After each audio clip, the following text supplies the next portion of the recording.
Hello. And welcome to Film Bastards. Good afternoon, good morning, good evening. Welcome, people, to episode 568 of Film Bastards. I am one of your co-hosts, Mark Foster, and as ever, I am joined by... Ian Loring. Hello, folks. And Bex will be with us at some point, but she's not seen two of our feature reviews because Becky doesn't like movies. Yeah, no, she's got a very busy time at work at the moment. That is the actual real reason for that. But yes, but she has seen Nosferatu, which is one of the films we're going to review. We're also going to review We Live in Time, which both me and Ian have seen, and we'll do a little bit of a retro review of Sing Sing, aren't we? Because we thought, why the fuck not? Bit of a catch up. Yeah. So yeah, well, let's got like what we've been watching. I've watched quite a bit in this opening week. I've decided, fuck this shit. I was hurt by my actions last year of not getting my one a day, even though it's not. I still watched a fucking boatload of movies, so I probably shouldn't feel bad. But for some reason, it bugged me. Nice. So I've gone, nah, fuck that. I could sit down and I could play a couple of hours on a computer game that I will get like basically no nourishment out of, or could watch something. I played 4 hours of Indiana Jones and the Great Circle and then nuked it from orbit. So, great game. Don't have the time. I will be honest. When that comes out in on I think March, I think it comes out on apparently on PlayStation 5. Yeah, PlayStation. Yeah. So what I will say there is I hope to have a decent buffer because I'm looking forward to that game. It's very good. It's very good. I'm the problem. I mean, I wouldn't say that, Ian. Some of the films that I've watched this week have been good, and one of them was a Dane Cook movie. So let's not go too crazy. Good luck, Chuck. No. So yeah, not even one of the good ones. Wow. Yeah, I'm literally just going through all the movies I've watched, and it's a lot. So we're a Pod Syndicate podcast, so you can listen to other friends' shows, including Trinchroids vs. Punter, Intimate Landfill, The Good, The Bad, and The Odd, and Rewatch Project, and just listen to other shows out there. It's good to spread the love out there. Oh, that's the wrong thing I've just clicked on there. That's not right. There we go. Sorry, I like to have all the films that I've watched up on Wikipedia so I can just kind of look at them quite quickly. And it's taking me a while to get them up. I didn't realise I've watched this many since we last recorded. Wow. It's still fucking going. Ian, what trailers you watched? I think I've only got the one. The full trailer for Heart Eyes, which... I mean, I'm up for, just in terms of out in February, rated R. Think the villain's got a good USP of, like, doing the fucking... Who's the DJ who does that? Is it Diplo? One of them, innit? Yeah, some prick. Yeah. Like, fucking having a bloody monitor on your head. Yeah. I think that's interesting. I think that's funny. It feels very... late 90s, early noughties slasher. Wow, right. That is fucking great that you said that. I was just about to say, do you know what I think it feels like? It feels late 90s, early noughties, pre-Hostel. Pre-torture porn. That kind of vibe there. And I was watching it going, I am very much looking forward to just watching that kind of horror movie. Yeah, bring those back. Yeah, they don't have to have trauma in them, and they don't have to be just unnecessarily nasty. They can just be a bit fucking gnarly, like Valentine's Day or Cherry Falls and things like that. Yeah, 100%. So I like the look of it. I'm not expecting a banger, but I'll take a 3 or 3.5. That's it. I just want a... If I go to see that around Valentine's Day and come out and go, that was a 7 out of 10 horror movie, and I feel satisfied, I'll be very happy with that. Totally. I've got a couple more that I watched. Okay. I watched the final trailer for Flight Risk. I mean, yeah. Yeah, I watched that as well. Sorry, I went for a run in the cold today, and that does stuff to my chest. So apologies. I also watched this. I mean, I think it was basically the same trailer. The fact that this is coming out the same day as The Brutalist is fucking hilarious. It is. It's. I mean, I'm looking at it now, and just the thumbnail they've got on the Rotten Tomatoes trailers thing. It's just perfect. It's just Wahlberg with this weird hair choice, just pulling an odd face. It looks bonkers. It looks bananas. I can't believe Mel Gibson directed it. Yeah. Just... Which means it's probably going to be good. It means it, yeah. Because the thing is, Gibson has an incredible amount of faults. Let's just park that for a second. But when he directs, he never just kind of phones it in. I don't think he doesn't seem like the type of guy that has a phone in setting to himself. Yeah, totally. Do I think it's going to have the level of fucking something like Apocalypto? No, it's probably not. But still, it's there's going to be something there. Batshit knows what it is. Also, watched a trailer for a film called Love Me. Okay. With Stephen Young and Kristen Stewart, where it appears like they are two random object AIs. So one of them is a boy or a buoy if you're American for some reason. Right. And but it has an AI within it. And humanity is ended, and the other one is a satellite, and they end up picking it up each other's frequencies. And the boy kind of is Kristen Stewart, starts learning about humanity via this satellite, and then they basically have a relationship by creating human avatars of themselves to have this relationship. But they're in different formats, so some of them are in Digimation and some of them are in photoreal, and it looks like it's going to be either quite interesting or teeth itchingly irritating. Yeah. And because I hate myself, I watched the trailer for Kinda Pregnant. Great title, okay. Yeah, which stars Amy Schumer. Oh, fantastic. Yeah, so sign a real fucking quality there. It also has Gillian Bell, the one who isn't Amy Schumer. Brittany Runs a Marathon, as Donna calls her. Yeah. Yeah. Do you know what? It's great because whenever I see her, I never remember her name, but I always remember that Donna calls her Brittany Runs a Marathon. Yeah. So I assume this is straight to streaming. It is the cast like that. It is to Netflix, yeah. So she isn't Gillian Bell to me, and she isn't Brittany Runs a Marathon. She is Donna calls her Brittany Runs a Marathon. Nice. This looks fucking horrific. Genuinely, people who watch this and give it, enjoy it, should be on a list. That we should watch out for them. Nice. It's not watch out that they're going to do anything horrific, but that maybe they shouldn't have a driving license, or if we can, we should be able to sterilise them. Because it just looks like an abomination of cinema. Yeah. So okay. I might watch it just to see what the fuck. But yeah, that was good on you. Looking forward to your report from the front line on that. I feel like one of us has to take it for the team on that, and I don't think it is going to be you or Becky. I mean, you really don't, though.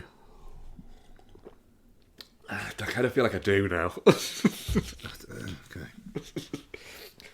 Right, fuck it. Let's talk about our movie. Yes, please. Yes. What have we got? What are we doing first? We're going to do... because I need to talk about something to do with this movie. There's a couple of things... This is a movie I didn't dislike. I'll get that straight out the bat. But there's a choice made during it. We're going to get all spoilers all the time, by the way. And I need to know if it's just me that it irritated. So, Yeah, sure. We Live in Time is a rom-com drama kind of thing. Written by Nick Payne, directed by John Crawley, and stars Andrew Garfield and Florence Pugh. This is what IMDb says about it. After an unusual encounter, a talented chef and a recent divorcee fall in love and build the home and family they've always dreamed of until a painful truth puts their love story to the test. No, that's not really what it's about. It's a non-linear story, isn't it? A non-linear love story about a couple who have to go through Florence Pugh's character having cancer and them struggling to conceive, and these things keep cropping up within it, and it's non-linear. It bounces around through different periods in their life to create this full story. Ian, what did you think of We Live in Time? Disappointing. I'm going to agree with you. Yeah, this is one that I kind of thought when you hear it's from the director of Brooklyn, it stars Florence Pugh and Andrew Garfield. It's kind of like almost like an old school weepy from the 90s. This should be really, really fucking good. And I think that Garfield and Pugh perform well, and I think they're saddled with characters who the script would seem to make you think they shouldn't be together. Yeah. Yeah. It's pure vibes. Yeah. So I'll come to the bits that I really didn't get and didn't like and that irritated me in a second. But there's one bit where this is either really good screenwriting or really bad screenwriting, in the sense that there are points where they're both brilliant in it, by the way. There's points in it where you watch them going, you're both being dicks to each other. Uh-huh. And there's points where it seems very naturalistic to the way that a relationship can be. But then, for a reason that I don't think anybody is going to be able to ever convince me was a good idea or has any merit, when the film's sort of building to something towards the end and it started to get a little bit baggy in the middle and you've started to go, I'm getting a little bit bored of bouncing around this now, I kind of just want something to happen. The thing that happens is a cooking competition. So, and you watch it going, I get why you've put the cooking competition in, so you can have that conversation where they have an argument where he basically has to say, you're not being fair, you've lied to me about this, and you're putting your recovery at risk. And he's right to say that. He is absolutely right to say that.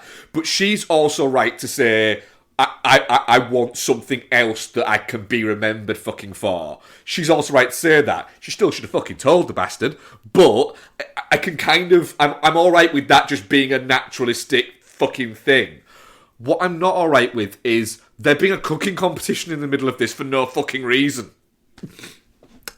So my one-liner review of it on Blue Sky was, We Live in Time would have been a lot better without the cookery competition, not a sentence I expected to write going in. And I hadn't seen that Blue Sky because I haven't logged in any social media with the exception of Instagram in like 3 or 4 days.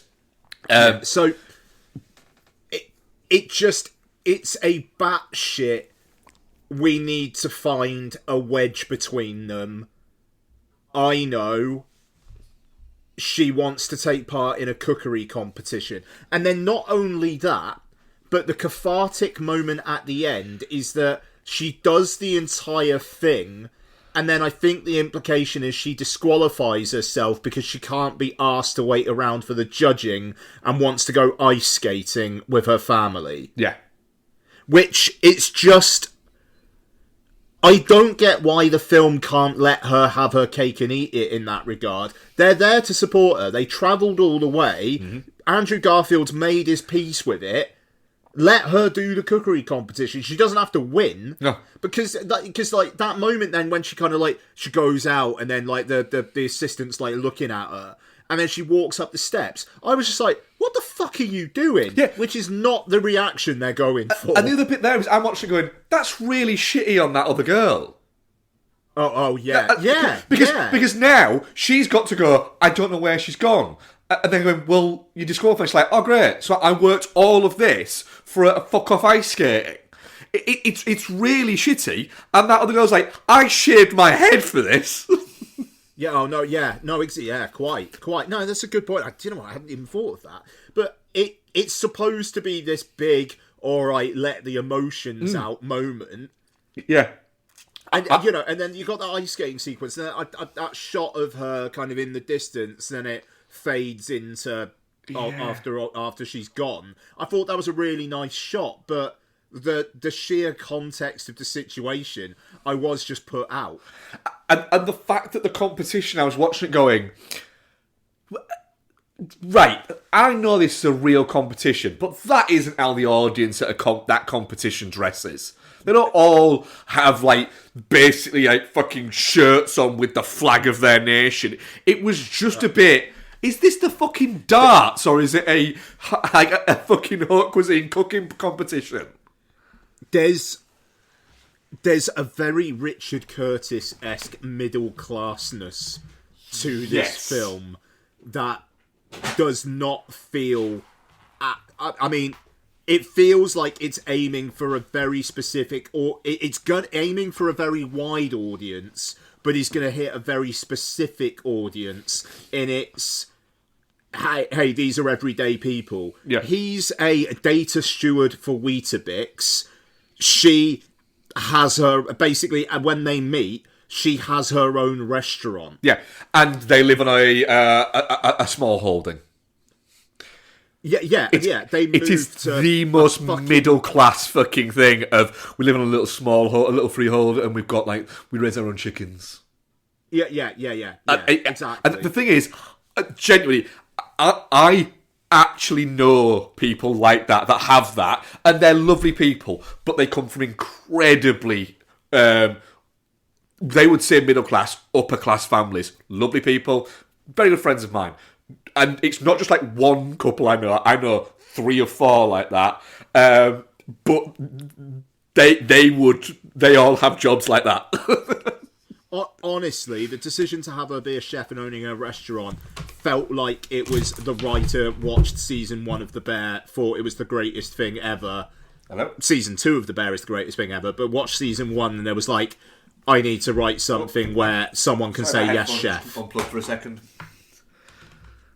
Let me know when you're ready. There we go. Sorry, the cat jumped on my headphone lid.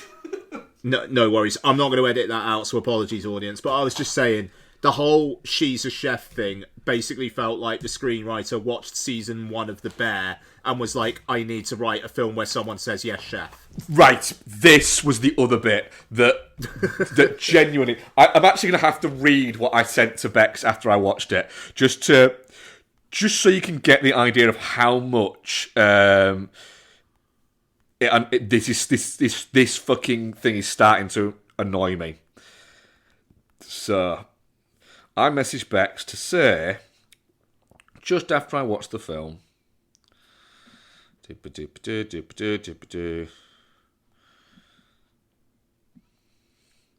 sorry, God, we text each other a lot.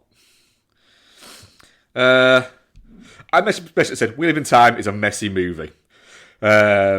And she messaged back saying, good messy or bad messy. The performances are great. The non-linear storytelling is fine, but there's a bit about cooking competition that makes zero sense, and everyone, when they're in a kitchen calling each other chef constantly, is just fucking played out and performative shite. Honestly, I nearly stopped watching it. Mate, like, straight up, it's The Bear. it's just bollocks now. Coming from somebody who's worked in restaurants, it doesn't happen. And my other bit there would be if chefy people or anything like that, it's branding. The whole chef thing, people calling people chef, is branding. It's so that fucking people like Gordon Ramsay can call themselves Chef Ramsay rather than just Gordon Ramsay or Mr. Ramsay. It's utter fucking performative bollocks that has really started to bother me for no real reason. Probably shouldn't, but it does. Because I have to put up with it then infiltrating cinema where people go, yes, chef. Okay, chef. Are you alright there, chef? That's very good, chef. It's like, why can't you just call them by the name? What's wrong with, that's really good, that, Kate? And if the answer is, it's so everybody's level, cool, then you all get paid the same. Yeah. Because if you're all level, you all get paid the same, right? But I know you don't, right? Then just fucking call a Kate! It's just, that was annoying the fuck out of me. But it's funny at points. It's fun at points. As a couple, they come across as quite charming. Like you say, it's very Tony Courtesy. But when it does that, it does work. Pugh's very kind of charming. There's some great British idiosyncrasies within it, like where he goes to buy pens because he needs to sign the divorce papers.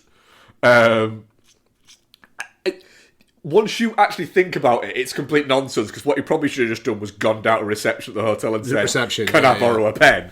But I can actually get inside the mindset of somebody who has got that angry that has just fucking gone, fuck it, and has just walked out to get those pens. And at some point, Florence Pugh's character has said, so you got pens to sign this, yeah? Why don't you just ask at reception? And he's gone, shit.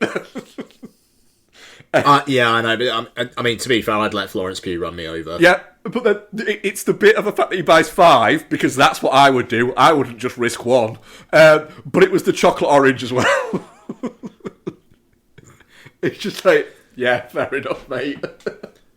Yeah, and I mean that's good, and like I thought the petrol station sequence was all right as well. Like I quite enjoyed that, and I mean, frankly, they've both got great sexual chemistry with each other. Yep. Like they look appropriately horny for each other, and always nice to see Florence's Pughs. Yep. Fantastic. So that's the thing. It's not shit. It's just really not as good as it should be. No, it's let down by it's overwritten. It's overcooked. It's to kind of delve into the idea of what the film's going for. It is, you've got too many flavours. You should have taken a few away. Yeah, I'd go with that. And that's the annoying thing, because like I started to tune out a little bit, and then when you got the big scene where he finds out that where she admits I've entered the competition, and what is it? And then it didn't click with me, because he's like angry at the fact that she's lied to him and angry about that. And then when she says what date it is, and it was the date they're going to get married, it's like, fucking hell, mate. You're kind of a dick. Like, fucking hell. But it's such a missed opportunity, because when you've got two people who have that much chemistry with each other and are being that good at being a couple, to then ruin it by having just this weird, overly convoluted last half an hour is just a bit disappointing. And I mean, it is, and it sucks, because there's powerful stuff like her whole "I don't want to be forgotten." You know, I want her. I can't remember what she says, but it's like, I don't want my daughter thinking of me like being ill or sick or something. You know, and it's like that really resonates. I just don't want to be somebody's dead mother. Oh, that's it. I don't want to be someone's dead mum. That's a good line. It's a great line, and Pugh fucking I mean, nails it. Florence Pugh's a fucking really good actress, and is really she is charming. But Garfield is, I think, an underrated quality in actors, something that doesn't get spoken about enough, is some actors are really good at letting other people act off them. At just letting other people kind of have the moment. And Garfield's really good at being like the, not second fiddle, but never try to take someone's moment from them. Of going, do you know what? This is this character's big moment. I've got mine in other places. All I need to do is make sure that I am giving off the right energy that sells this story, not my story. And it's really, they're both really good at that. He's funny. He is. He's great. He is great at being that number two. But at the same time, I don't know. Like, did you see the stuff that, like, the reaction to him at the Golden Globes at the weekend? No. You should look it up online. Like, he gets some reading glasses out to read something from a teleprompter, and his shirt is like also unbuttoned, and he's got some real fuckboy energy there. And it's like, I saw someone comment on Instagram, it's like, why do I want to have a threesome with Andrew Garfield and his glasses? But it's like, yeah, you know, he is one of those guys who quietly, without it being like overtly out there, is fucking charismatic as fuck.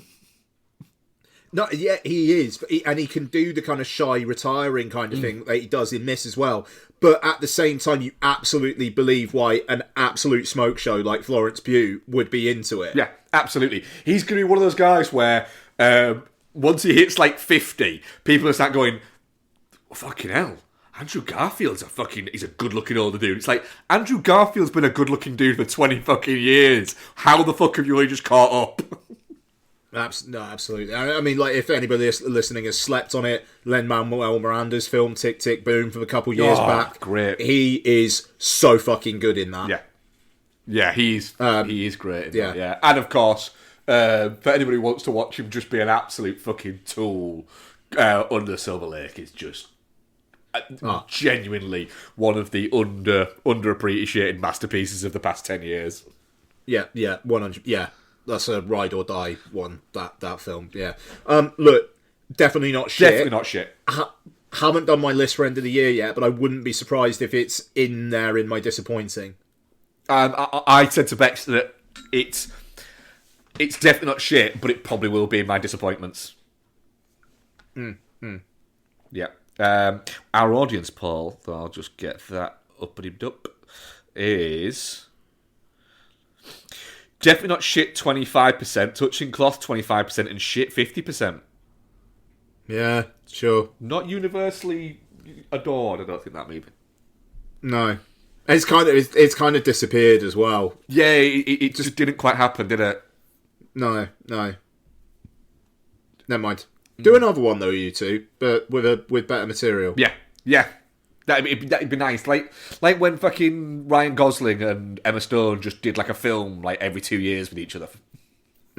Just do that. If they want to do an erotic thriller, yeah. Or that would be that would be full-blown porno. I mean, I'd watch either of them. Jesus. Imagine that. just fucking lands. This is just two people having sex. Good. Do a fucking remake of that Michael Winterbottom film, 9 Songs. 9 Songs, yeah. That'll do. There you fucking go. Oh, fuck it. Let's keep this fucking train rolling. Let's review another movie. Yeah, good vibe today. Yeah. Go. Let's review Sing Sing. Nice. Which is written and directed by Greg Kudar. I'm going to go with Kuda. Yeah, I'm going with that.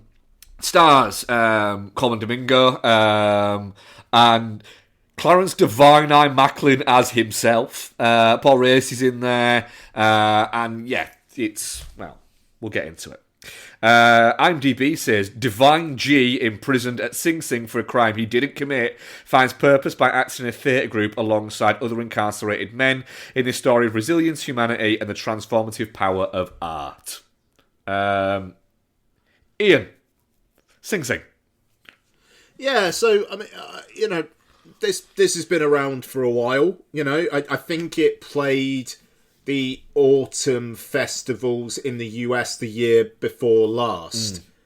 And then, yeah, I'm pretty sure it did. Then it played Sundance as well, I believe. So it's been around for a while and came out in cinemas in like August. And I genuinely believe that if this film was more recent now, this would be getting way more Oscar attention than it is.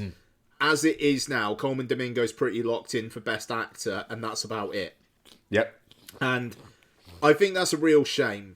It's one of those ones that really sounds like it's going to be Vegetables. Yeah.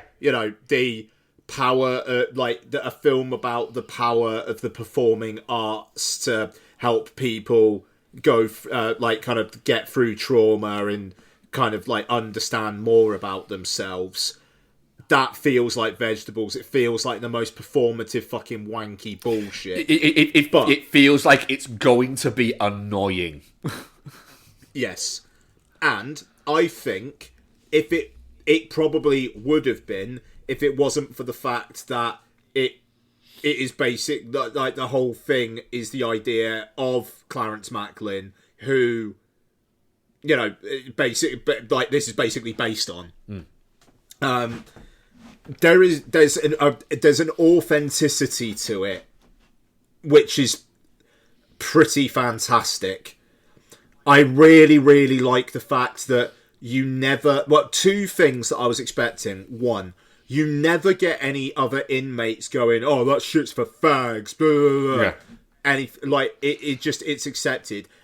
And the other, I love that even though early on it kind of looks like, is it going to be about Coleman Domingo being fucking big maned out of like being the central force in this troupe? No. Nope. It very quickly pivots away about that, and it's about their relationship, and then about Divine Eye saving Coleman Domingo's character, essentially.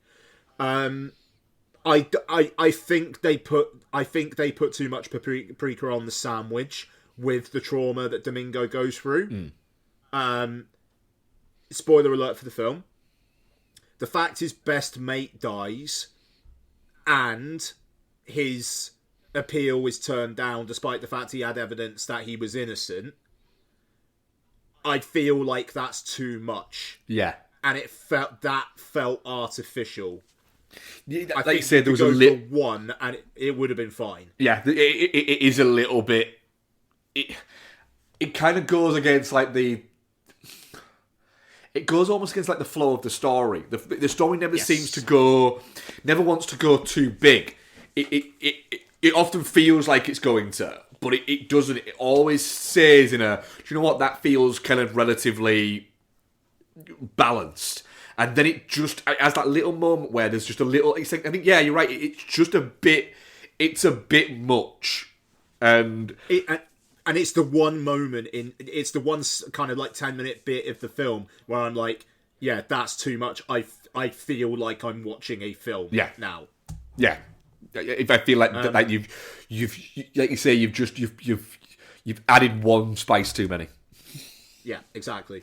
But Coleman Domingo, dude, what a fucking guy. Fucking great, innit? I mean, the thing, what's fucking wild about Coleman Domingo is he's been around for a while. The guy's in his mid-50s and has been making films for like 20 odd years, 25 years. But just over the past few years, it's just been like he's been great in everything he's touched. Yeah. And it's Oh yeah. Like, he's got the right voice, and he's got the right presence, and he's very. You get from him that he's a respected figure within this within the prison. But you also get from him that he's smart enough to not push his luck with anything. Yeah. You know, he's still respectful for the.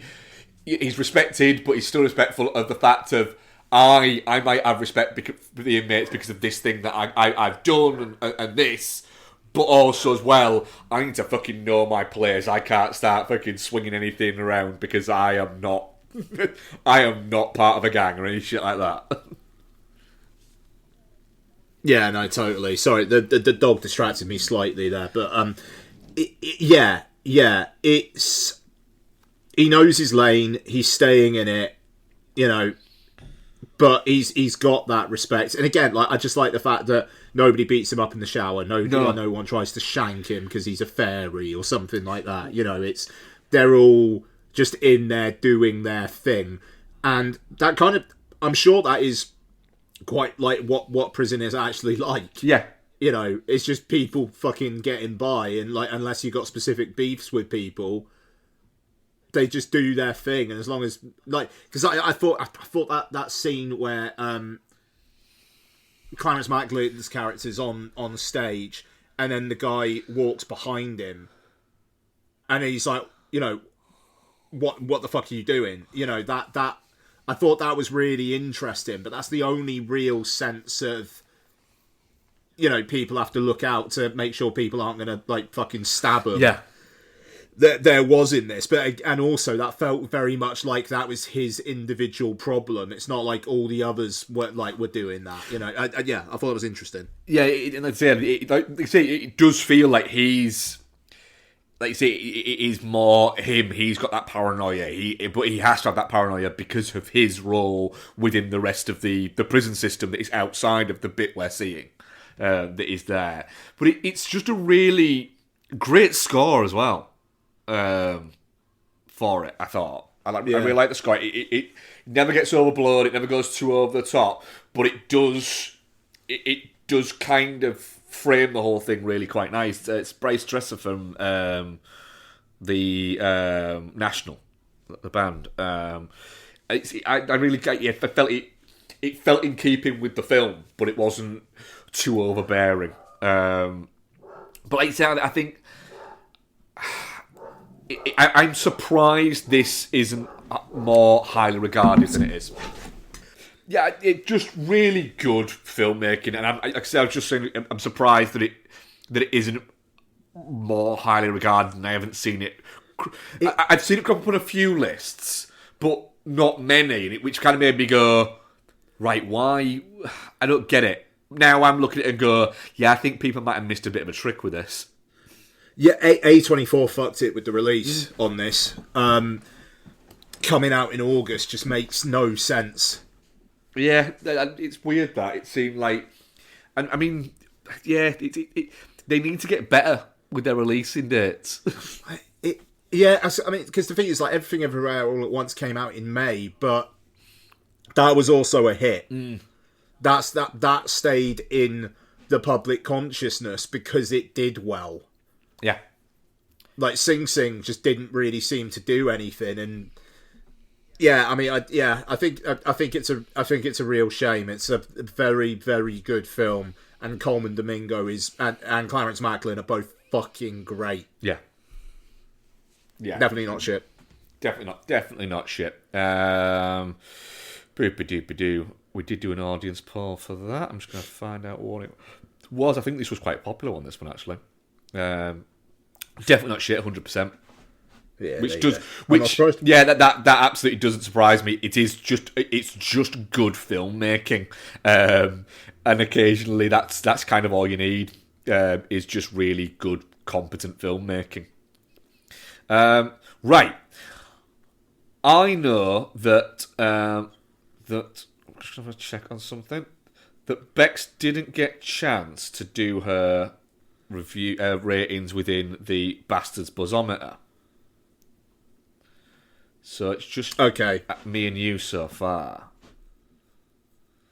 So, do we want to have a look at that and see what's come out near top?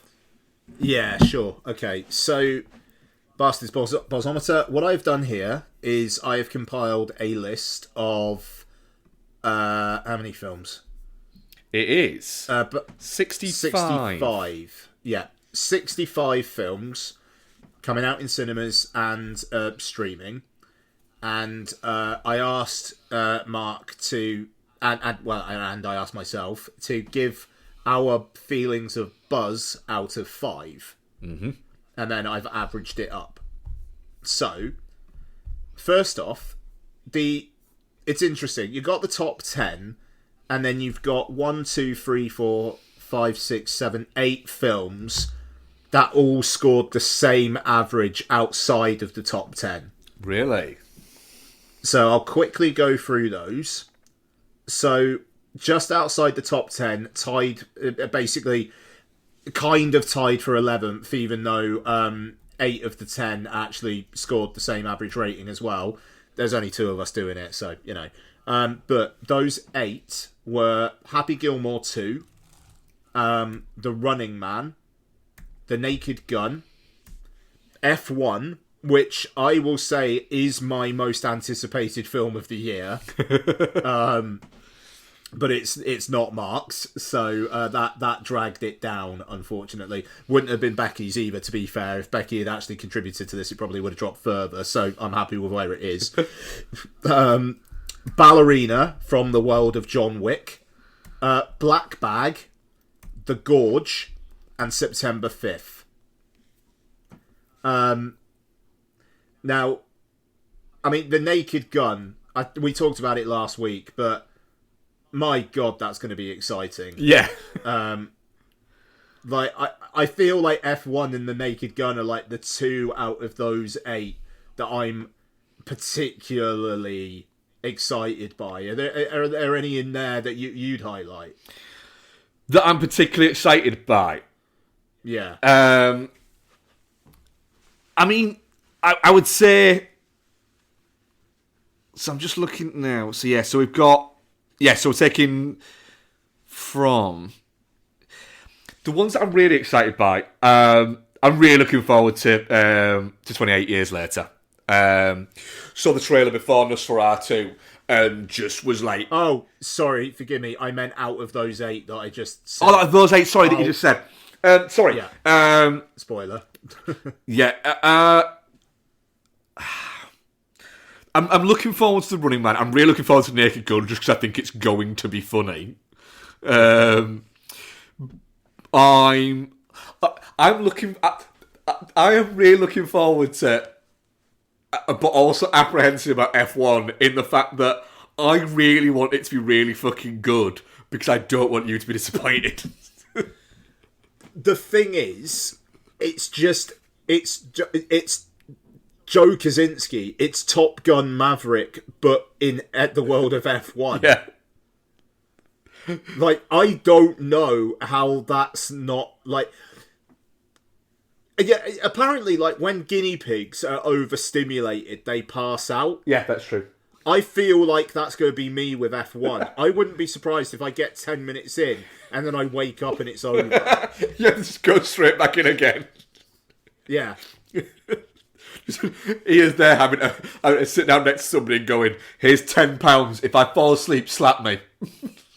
Yeah, no, exactly. I am so fucking excited for F1. Even though apparently, like, the story was apparently in a bit of a mess, and they were talking about reshoots and stuff, but that really was because it stretched over into another, shooting stretched over into another season, and so they had to reshoot a bunch of stuff because the car liveries were wrong. It's not necessarily reshoots because of production problems. It's reshoots because they've had to make sure that it actually makes sense visually. But look, yeah, I'm really, really up for it. What can I say? That's fine. Yeah, I mean, and do you know what? You fucking should be. Yeah. Yeah. So, what we'll do now, we'll go through the 10. Now, all of these, other than the last two, scored the same, so there's no real 10, 9, 8, 7, 6 to this. So we've got Guillermo del Toro's Frankenstein. Yep. Which feels like some real Netflix giving him a blank check stuff. Which Netflix seem to really like to give Guillermo del Toro a blank check. Yeah. And that's going to be real intriguing. Yeah. We've got, speaking of reshoots, Gareth Evans' long gestating Havoc starring Tom Hardy. Yep. Which was shooting not far from here, like 2-3 years ago. So we'll see what happens with that. Wake Up Dead Man, a Knives Out mystery. Which potential to be a real banger. I'm intrigued to see how this one goes though, because it kind of feels like Glass Onion slightly was received slightly flatly, which is wild considering people were eating it up at the press screening I went to. I just think they got the release wrong. I think Netflix struggle to release things in cinemas.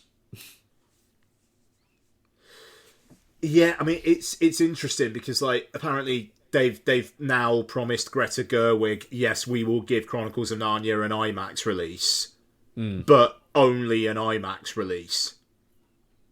To try and satiate her, and they're worried that if they were to give it a full theatrical, other filmmakers might start asking for that. Now once this is out, it'll be interesting to see what Ryan Johnson next does, because I wouldn't be surprised if he cuts ties with Netflix. Yeah, they did Glass Onion for 1 week, and it made $20 million in the US. That thing would have made plenty of money for Netflix if they just kept it in cinemas. Yeah. I mean, I think what's been quite good about this one is the Glass Onion thing. I think it ended up... I mean, it became a running joke with people that, fucking hell, I'm surprised I haven't been cast in this yet. That everybody got cast in it, whereas this has kind of happened, and the cast was very much like, this is the people that are in it. And it's happened, and it's filmed, and that's it, and it's got a good cast, but it's not like, and here's blah, and here's blah, and here's blah, and here's blah. It's just, it's a solid cast. Yeah, no, quite. It would be good if it is a little bit more chill than, the build up to it than Glass Onion was. So that's Wake Up Dead Man. We're getting a new Predator film. We've got Predator Badlands. Yep. Dan Trachtenberg's back. Elle Fanning's in it. Yep. Don't think we know much more about it at this point. Nope. But it's a new Predator movie. But yeah, no, that'll do. And Prey was cool. Yeah. So I like this idea that that they've gone. Do you know what? With the Predator movies, we're gonna have them that they don't necessarily all have to link together, but we're just gonna drop them in random places. They are still fucking very much going. Yeah, we still want to do the one in feudal Japan. And it's yeah, everyone wants you to do that. The big question there is, why haven't you? And then I saw somebody speaking about it and saying, we're thinking about possibly doing it as an anime. And it's oh, you fucking bastards. Well played. Yeah. Which again, would watch. Yeah. Okay, so then, we've got 28 years later, as you intimated earlier on. Didn't intimate, straight up said. Yeah, fuck that up a little bit. Nah, it's all right. And we've talked about that a fair bit over the last few weeks, but yeah, that trailer's great. Yeah. Okay, we've got Mission Impossible: Final Reckoning. It's a lot riding on this. Yeah, there is. There really is. It does seem like they have to get this right. I need to rewatch the last one. I enjoyed it, but I think they fucked up the release. Yeah, and it's interesting because it's currently scheduled for the 21st of May. So it's not in that July zone that they've been in for the last few. Yeah. You know, it's a couple of weeks after Thunderbolts. I don't think there's any... Like, I don't think there's anything out around that week or the week after to kind of get in the way of it. I think they've actually picked that quite smart. Because what was it last time? It was released like a week before something, wasn't it? Yeah, no, it was the week. So it came out on a Tuesday. Yeah. And then not the Friday after, but the Friday after that, it was Barbenheimer. Yeah, that was it. And it was just like it had all of its fucking air just sucked out of it. And what it needs is it basically needs 3 weeks that it can just fucking just munch everything it fucking can.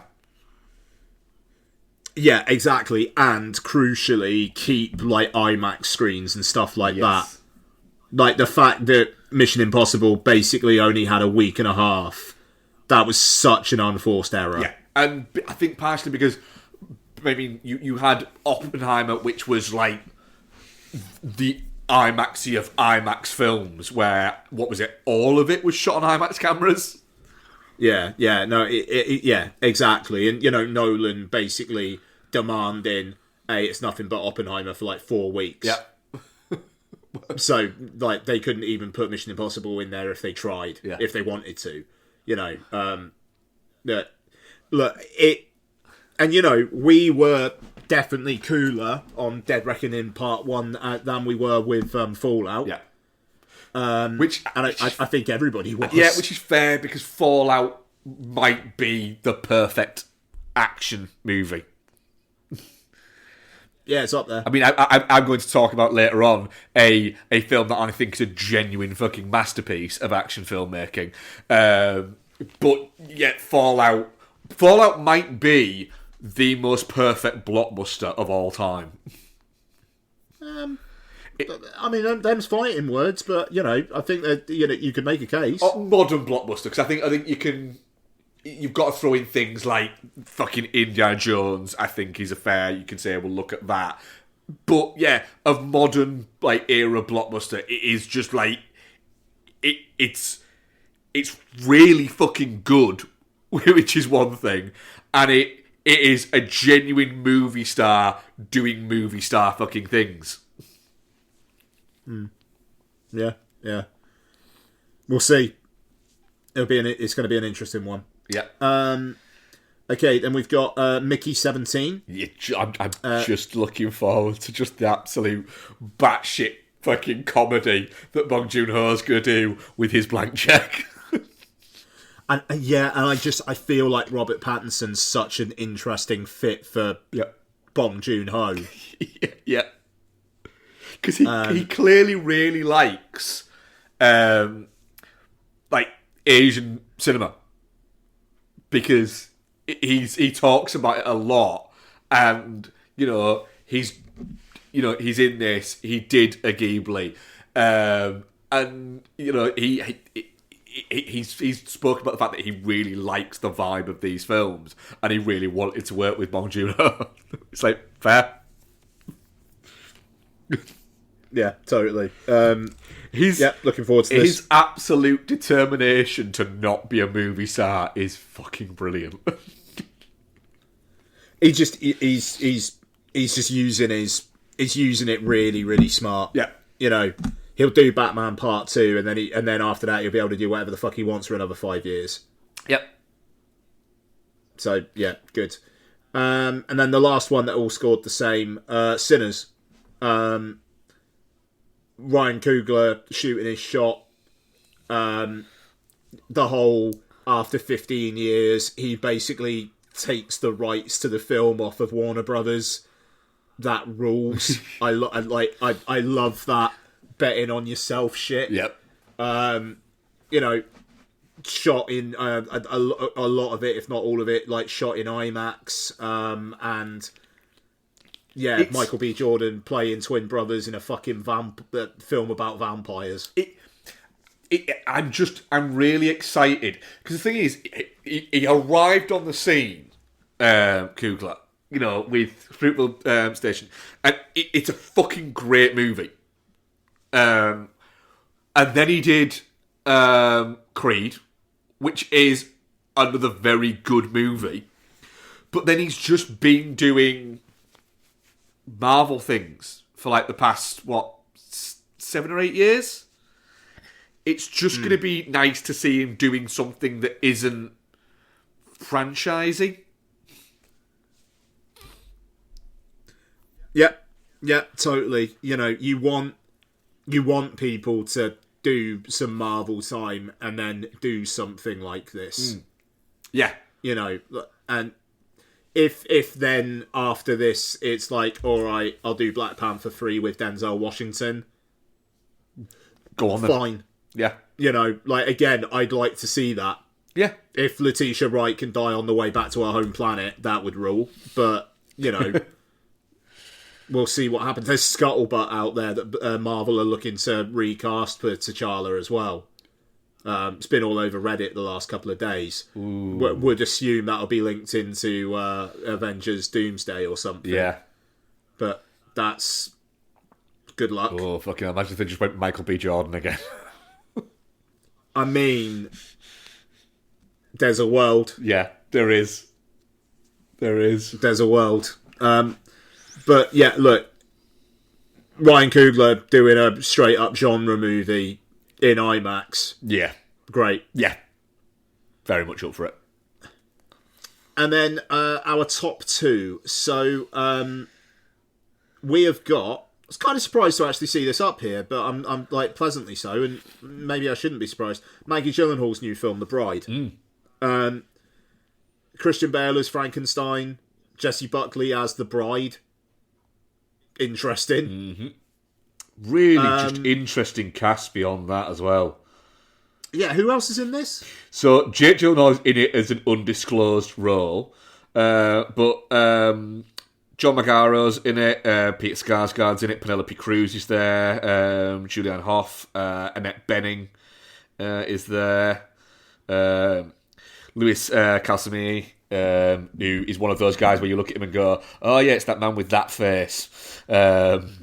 He's in there as well. It's just, yeah, it has the potential to be really fucking good. I mean, apparently it's a musical as well. Cool. What? Yeah, why not? I mean, what's The not Lost nowadays? Daughter. The Lost Daughter was very, very, very promising from Maggie Gyllenhaal, and seeing her then go, "I'm doing this as my second film." Again, like Ryan Coogler, shoot your fucking shot. Yep. Yeah. And Jessie Buckley picks films very well and very interestingly, if that makes sense.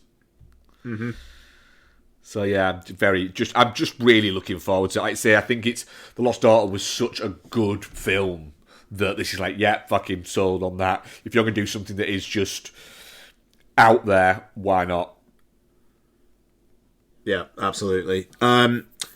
And then our last one, even though there's been rumours this is getting bumped to next year, but for now... That doesn't surprise me. The untitled Paul Thomas Anderson film starring Leonardo DiCaprio. Which is currently titled The Battle of Bacton Cross. But that feels like that's a fake title. It feels like a super working title, that. Yeah. Look, again, getting a big IMAX release. Warner Brothers have scheduled this for August, which would seem to indicate there's blockbuster material there beyond the fact that DiCaprio's in it. But it's PTA. Yeah. It's kind of like you're at the point where it's an instant 5 in terms of buzz. Yeah, absolutely. DiCaprio, Benicio del Toro, and Sean Penn. Yeah, cracking. Yeah. I mean, I would say the last decent thing Penn was in was... he was very fun in Licorice Pizza, yeah. I know Licorice Pizza wasn't to everybody's taste, but he was very fun in it. Hey, look, if it wasn't for the main plot, that film would be a 5 out of 5 fucking masterpiece for me.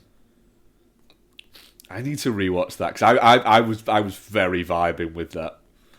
I was slightly more comfortable with it on rewatch. I watched it on the plane going to Florida, and it was a very good plane movie. It doesn't surprise me that actually, because it's like a series of like vignettes and bits like that. That doesn't surprise me that it's a good plane movie.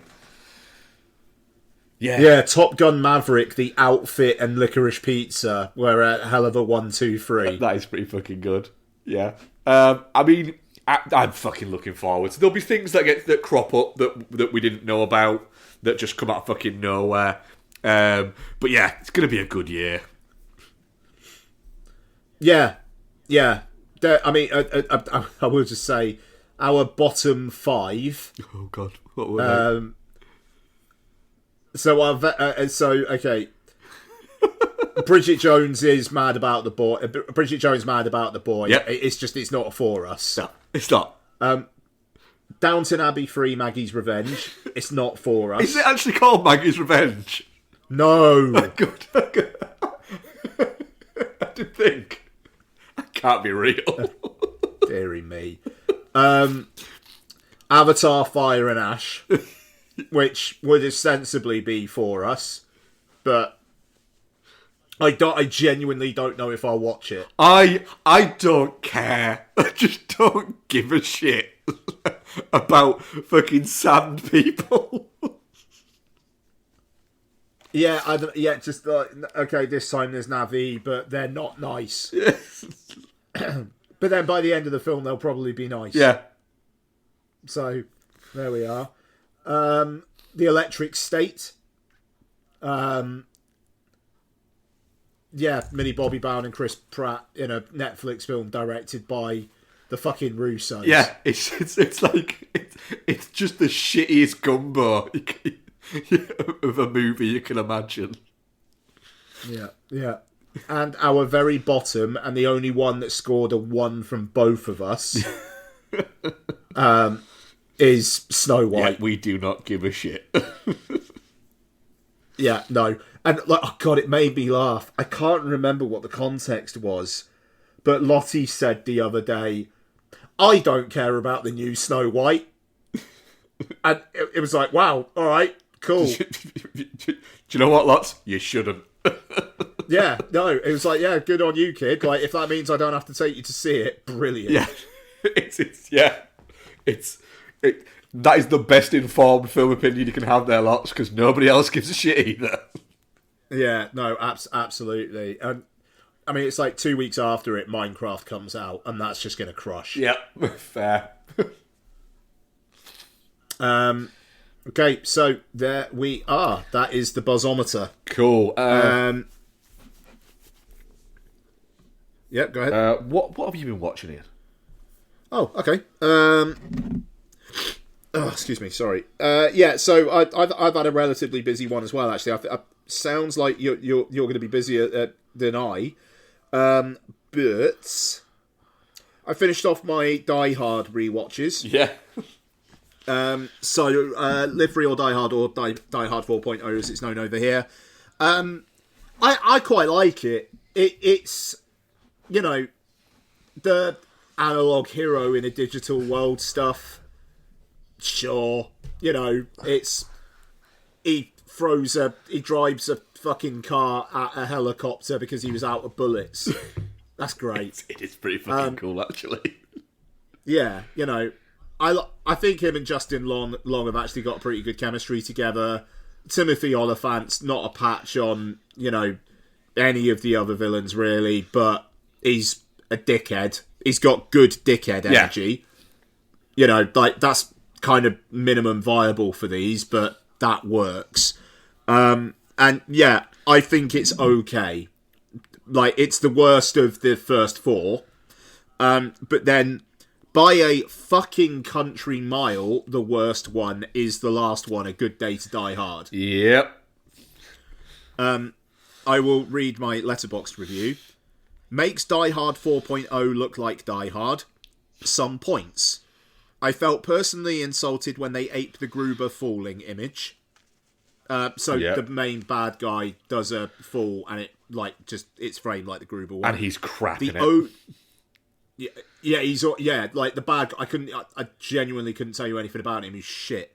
The Ode to Joy ringtone is horrific. There is a bit where Bruce Willis's phone rings and it's doing Ode to Joy. Fuck off. He keeps saying he's on vacation. He's not. He's literally there to get his son out of shit. Stop saying you are on vacation. He says he's on vacation like maybe half a dozen times. The reason why he's in Russia is because his son is up in court. That's not a vacation. No. No one goes to Russia for vacation. No. And my last point, Jai Courtney reminds me of a frozen Tesco value burger.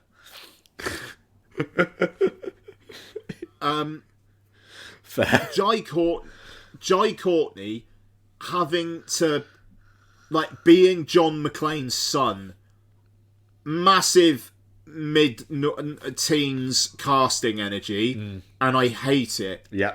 And he's Captain Boomerang. He's all right. I quite like him in Suicide Squad and like 30 seconds of the Suicide Squad. There's nothing there. He's a fucking blank slate. He's really bad at being an action star. Yeah.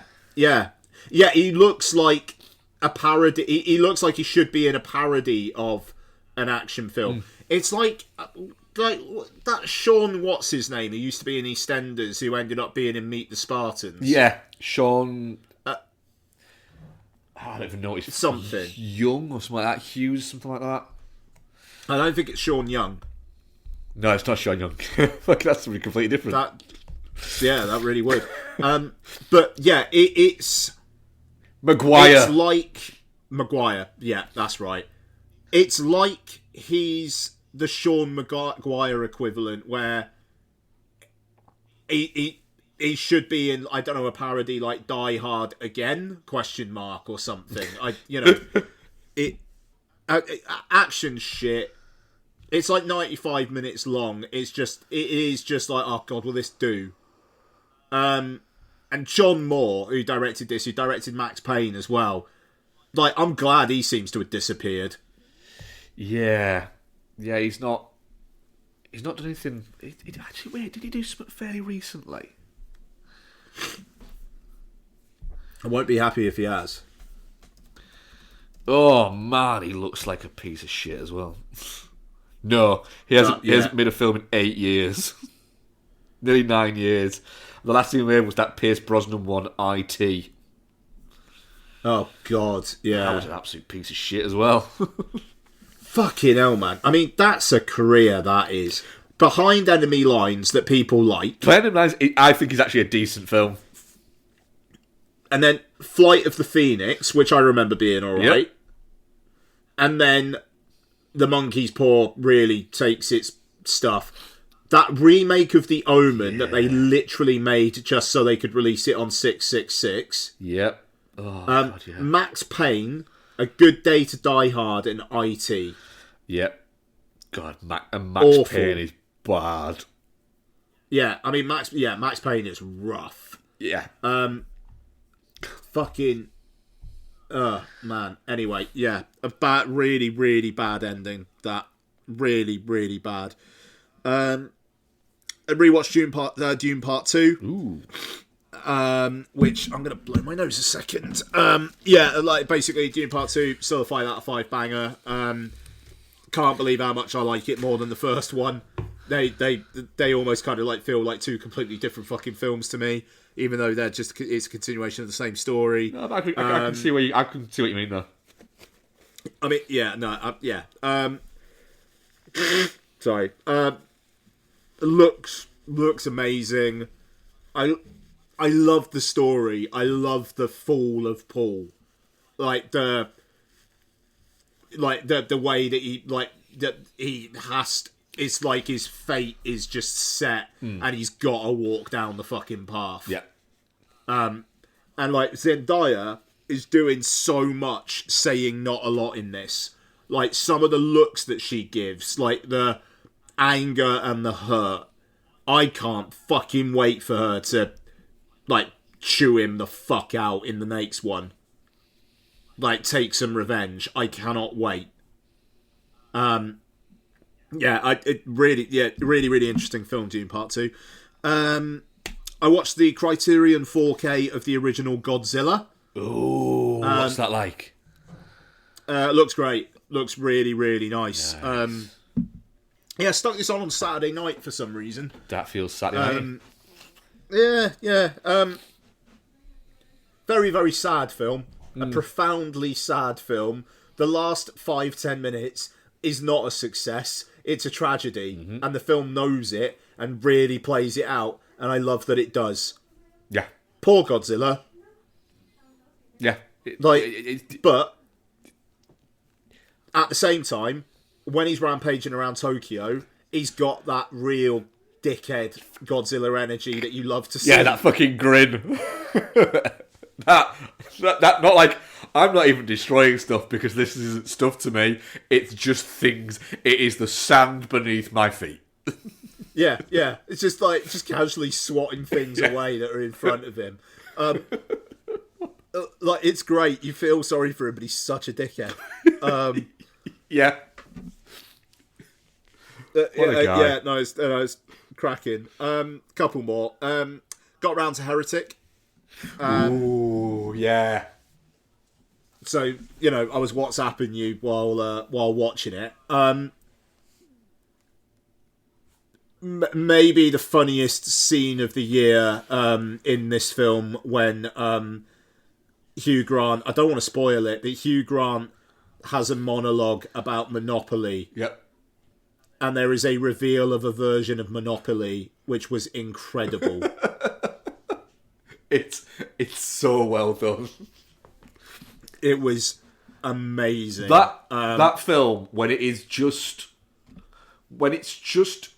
Hugh Grant just talking and being a bit of a knob, but also just kind of, he's being a knob, but he's doing it in a very charming way, and you have to actually kind of go, he's got a bit of a point though.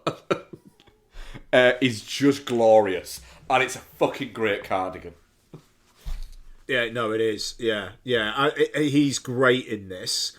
And then, for those who have seen it, a decision is made to walk through a door, and then the air comes out of the balloon. Yeah. Not awfully so, but it basically turns into a different film. Yeah, and that film isn't as interesting as the one we were watching before. Yeah, and that film is like a 2 out of 5.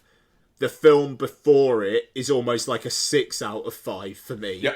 I was really, really vibing with it. I'm very much the same. I love the first half. Just think the second half is, oh no. And the thing is, I think the second half probably would have been better. I would have viewed it better had the first half not been so good. Sure, yeah, because it kind of feels like it's a different film. Yeah, it feels like they've gone. Now we have to be a horror film. Yeah, and there's some interesting visuals in it, but I was just enjoying the psychological horror more. Yeah, no, absolutely, and the whole kind of like there is the kind of like the twisty kind of stuff and the trying to work out what's going on, and Hugh Grant has a couple of monologues and whatnot in the second half, which are good, but there's just nothing as good as the tension and the kind of the crackling screenplay of that first hour. Yeah. So, yeah, a bit of a shame, but I definitely liked it overall. So there we are. I thought it was interesting that Hugh Grant actually got a Golden Globe nomination for it. Like, yeah, I could see it. Yeah, fair. Yeah, so. And then lastly for me, Batman Begins. I decided to have another crack at the Dark Knight trilogy, so I've got about 45 minutes of the Dark Knight left to watch tonight, so I'll talk about that next week. I think Batman Begins is a 5 out of 5 film, to be honest. I agree with you. It's cracking. It's really interesting. Like the ideas that it's got in it, and like what you need to, the how to be the hero of Gotham, and like how to intimidate bad guys, and that kind of stuff. I think that's really, really good shit. And the reveal of Liam Neeson towards the end, it's really well done. He's off screen for so long that you do, and like they're talking. They kind of mentioned Ra's al Ghul, and you would completely think it was Ken Watanabe back from the dead. Yeah. Like, the fact that it turns out to be Liam Neeson is really, really well done. Even though, I say it's well done, there's the scene where he meets Liam Neeson again. They're at the party, and this woman comes up to Bruce Wayne and is like, "Oh, you must meet the most interesting man, Mr. Ra's al Ghul." And then this guy turns round, and it's Timu Ken Watanabe. And then Liam Neeson's behind him. And then Timu Ken Watanabe just walks off with this woman. And it's like, what? So has that guy been having a conversation with this woman saying he's Ra's al Ghul? That's what, really? What have they been talking about? It feels kind of weirdly artificial. And then Liam Neeson's like behind him, and it's like, oh, okay. But the fact that it is Liam Neeson behind it all is great. And also the imagery of how Batman is portrayed in the eyes of the people who have the fear toxin.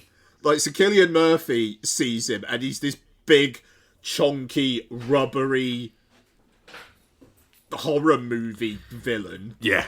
And then in the Narrows, everyone seems to see him as just this thing floating above them with fire coming out of its eyes and mouth. And it's like, wow, this is awesome. It's some great fucking it's some great horror imagery. Yeah. It's so weird that was Nolan's first blockbuster. Oh no! I mean, it's awesome. I mean, the moment where Batman kind of really first comes out at first in the docks, it's shot like a horror movie. Yeah. Sequence, like the bit where the villain shoots his gun, and he's like, "Where are you?" And then it kind of the camera kind of pans, and then Christian Bale's behind him and just goes, "Here." That's basically a jump scare. Yeah. The thing is about all three of these films, I think all three of these films are bangers, but in really different ways. But obviously the Joker and Two-Face are kind of horror movie adjacent imagery, but yeah, there's nothing quite like the yellow flames coming out of the eyes, red flames coming out of the mouth. Kind of wobbly, sketchy image of Batman in Batman Begins. It's great. Yeah. So yeah, no, 5 out of 5, and I'll talk more next week. That is it from me. Cool. Right, I'll do my solo watches. So a lot of these are work watches, so bear with me. I rewatched the movie, the remake of the movie Stepfather, with that guy from Nip and Tuck in it, and Penn Badgley and Amber Heard. Oh, wow. Yeah, there's two careers that went fucking different ways. Yeah. This is a fun kind of psychological horror movie, very much like a mid-noughties, late sort of noughties movie that is a remake of a very cult movie, and then they've done it, but just a little bit more sanitized. But it is quite fun at points, and Dylan Walsh is actually quite funny. as like he's really like earnest at points as like this new fucking like stepdad and perfect husband, but you're also going, you're nowhere near as charming as the movies try to portray you as being. You just come across as a little bit weird. But it's fun enough. It does exactly what it says on the tin. And it basically, it's like every sort of like 20 minutes it goes, oh, wait, you're getting a little bit bored of this. And you go, a little bit, yeah. And it goes, all right, here's two attractive people in not a lot of clothes. And you go, oh shit, yeah, there is. That's a woman in a bikini and a guy without his shirt on. That's pretty fucking cool. Yeah, I'm alright with that. And then you go, oh no, the fucking nipped up guy's back. Why is he not wearing a shirt? Oh wait a minute, no, they're both not wearing shirts again. We're alright. We're good. And that is kind of like, it's literally, it almost feels like there was a producer sat there going, can she get in a bikini now? Yeah, go on then. Alright, cool. A movie that contains no one in bikinis, which is a disappointment. I rewatched Central Intelligence because I wanted to see if I could remind myself of a time when Dwayne "The Rock" Johnson wasn't a irritating brand. To save the world, all it takes is a little heart and a big Johnson. Yeah. Good tagline. It's a good tagline, actually. This is a fun movie, to be fair. It is. It's fun. Questionable thing of like de-aging Dwayne "The Rock" Johnson and putting him in the body of a fat kid is a little bit like, this movie's only like 9 years old and it feels like that's kind of aged like fucking warm milk. But it is funny at points, and Kevin Hart doing the, that quick talking, but I'm an everyman, but also, I have a cool edge to me, but, also look at me. It's quite funny. It's so obvious what's going to happen, because Aaron Paul wouldn't take on a role where he's in it for 15 seconds and gets blown up. But yeah, it's fun enough, but no one needs to go back and rewatch it, because I did.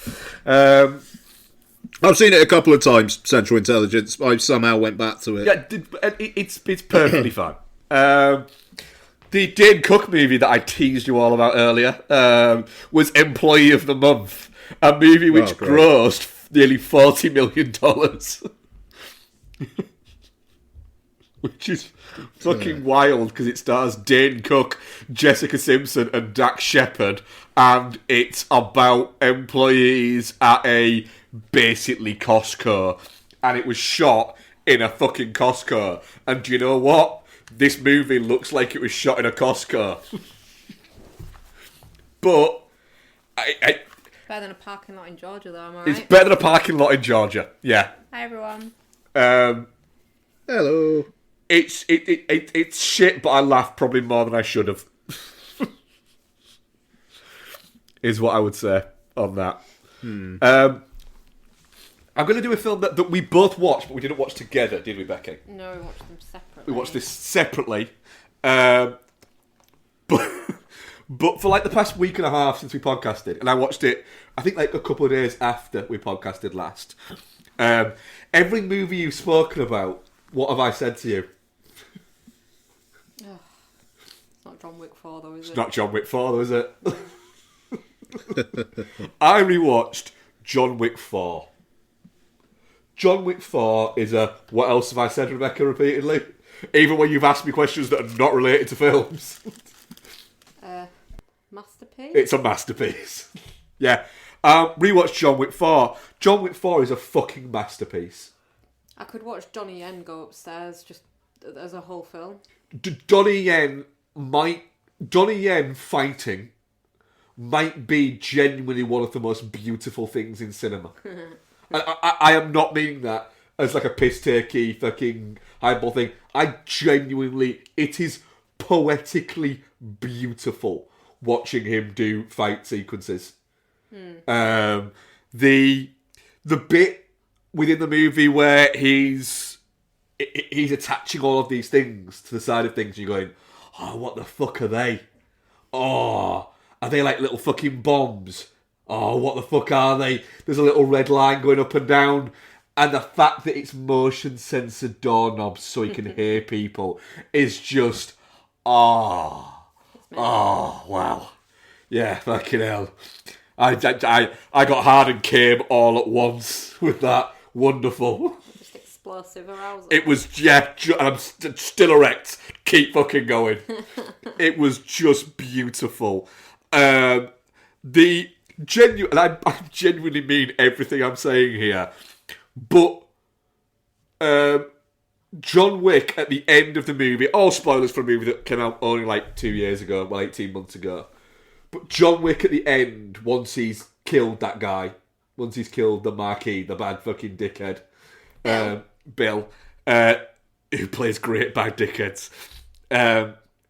Once he's killed him, and then he's basically there, effectively dying, and he just turns round to fucking Ian McShane's Winston and just goes, will you please take me home? Yeah.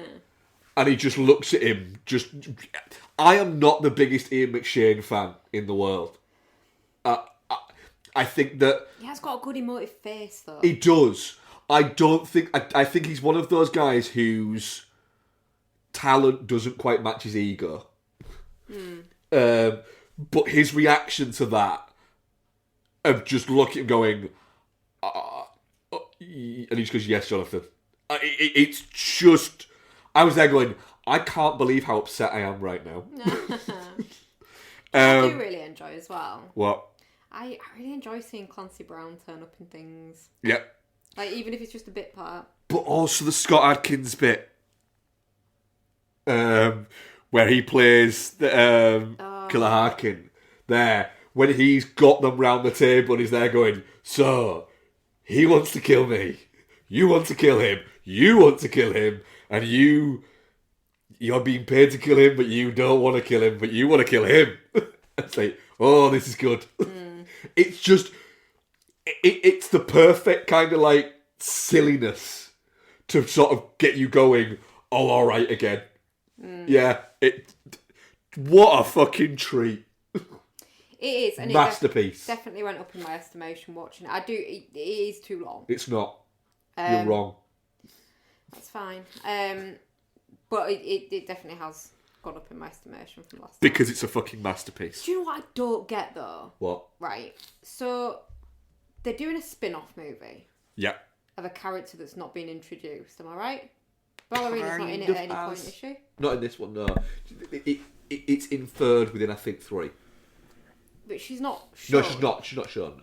So, right. I don't want that. Want a spin-off of Kane. Just make a Donnie Yen movie. I mean, I'm not going to say that I don't want Ada Armis in the John Wick world. She's played out now. Ben Affleck's dick's tainted her. Everything it touches. Well, 100%. Like, to show that poor taste is just not right. I mean... Ben Affleck's, he's got some fucking top tier notches. He must. What you must admit, you can't get it, but clearly he fucks. Yeah, but it's like Pete Davidson, isn't it? Like. Yeah, clearly, yeah. But you'd still have to be seen in public with him. Yeah, but I think it's clearly something's worth it then. And he's a guy. I know you don't like him, and there's a weird section of people that don't like him. He seems all right. No, it's not even that I don't really like. He's just not an attractive man. And he seems like a bit of a miserable dick. He's American attractive. Yeah, the chin. He's fucking prom king attractive. It's that thing. Got that back tat as well, haven't he? Yep. What have you been watching on your own then, Bex? Then we can cover what we've been watching together. Because we know that your review of John Wick 4 is that it's a masterpiece. So carry on. Fine. I watched 17 again. Yes, you did, didn't you? Because I made you watch it. It was like ages ago. Yeah, I didn't physically sit you down and make you watch it, but I did tell you you had to watch it. Yeah, no, it's good. It's fun. It's not deep, but it's fun, and yes, he does understand the assignment. But yeah, that has there been ever as an actor who's understood the assignment as well as he has? I mean, probably, yeah. No, you're wrong. It just made me really sad at points though for his face, because he was so cute and now he's not, and it's just very upsetting. But yeah, I think he does young Matthew Perry really well. Yeah. Yeah, and what's her face is good in it as well. The wife, I can't remember her name now. Oh, I can't remember her name now either. Brain's gone down. Yeah, same. Let's have a look. 17 again. 17. Okay. This is taking you way too long to I find. know, I'm sorry. You're like a pensioner using a remote. Look, it's been a rough fucking day. Leslie Mann. Leslie Mann. Remembered it literally as we got to it. So yeah, I think she's really good in it as the wife. I think Michelle Trachtenberg, it's in that awful phase of anyone casting her just cast her as like a horny fucking teenager, which is gross. But then again, she was like just out of her teens and really horny, it would seem. I don't think she necessarily was. I think she was. I think she's got a bit of a stage mom situation going on, hasn't she? I don't know. I think so. But yeah, good, fun. Probably won't watch it again. I will. I know you will. I also watched Legend. Legend's The Craze film or the Ridley Scott the Ridley one? Scott one. The Leslie Scott good. brother. Indeed. Yeah, it's fucking mint. Tom Cruise is like delightful. It's just mint seeing someone like right at the start of their career that is the Tom Cruise now. I love the fact that people constantly try and embarrass Tom Cruise by showing him like stills from Legend, and he's like, it's a great movie. It is a I great really movie. enjoyed that. It's got magnificent hair. He's like, yeah, I got to work with Ridley Scott. It was fantastic. And it's like you could just watch people go, no, you're supposed to be embarrassed. It's like, yeah, it's a great movie, that. It's a great movie. It's fucking ace. Yeah, he's great in it. He's got some thick thighs going on this to rival Taron Egerton. If They're I'm not honest. quite Egertons. Not quite, but they're not hairy like Egertons. No. Not rugged and manly in the same way. And then obviously you've No, got they've been in LA too long. yeah. There's no run corn in those. Fucking hell, what's he called? Thighs? I'm really sorry, guys. Like, I've literally just got back from work and I've had a shit day, so if I'm a bit scattered, that's why. What's the man called that plays Tim the Curry. devil? Tim Curry. He's great in it. Mia Sara is Mia Sara. so perfectly adequate as the pretty girl. Yeah. I mean, in the 80s, if you're going to cast someone as pretty, you might as well cast Mia Sara. Exactly. I then said to Mark, what can I watch that's like Legend but not Legend? The Dark Crystal. Exactly. So I watched The Dark Crystal. Do you know what? It's a bit creepy. Like the Gelflings specifically are a bit creepy. Like the Skeksis and the Mystics, they just look like they're supposed to be like that. They make sense. The Gelflings are creepy. What's her face? The creepy lady that runs the observatory thing. Have never ever noticed on any watches previously that she's got some serious like cold. It's very cold in here action going on with her boob area.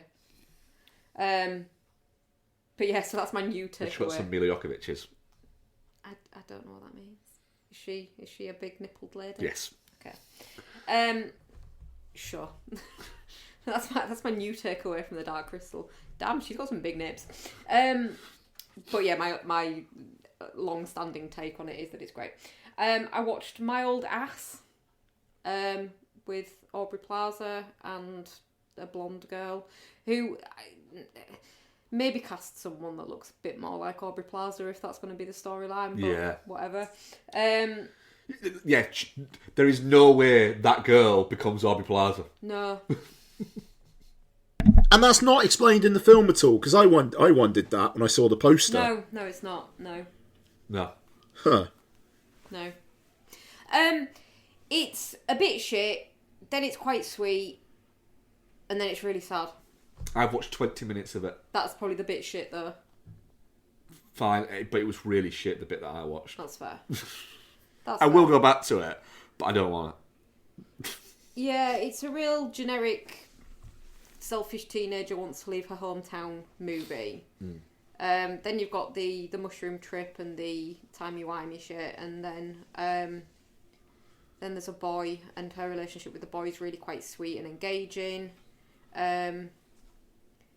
It's one of the guys out of Wednesday, which I appreciate that neither of you will get. But he's really quite good in it, actually. And them together are really quite good. And then, then there's another timey-wimey shit where Aubrey Plaza needs to get in touch with her, so she smokes a fuck ton of weed in her time and comes back instead.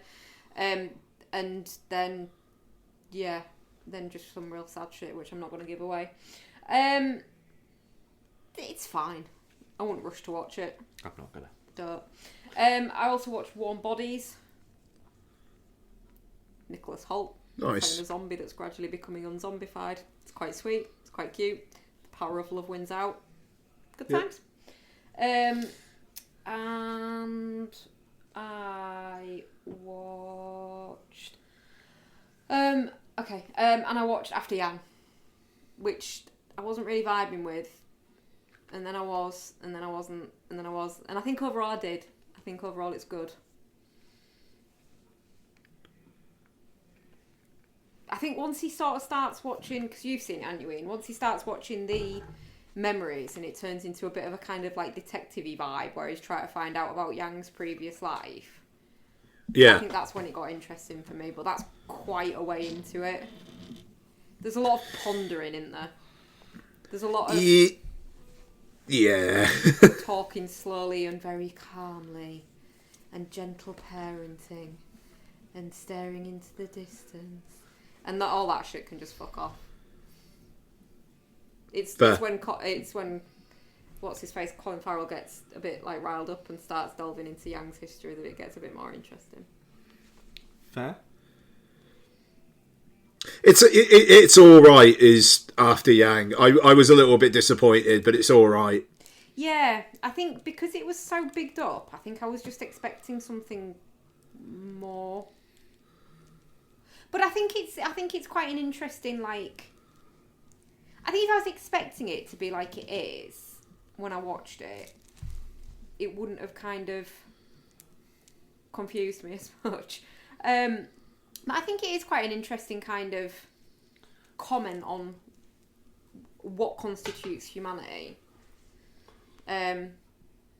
What constitutes a family, all this kind of shit. So I think it's got interesting things to say.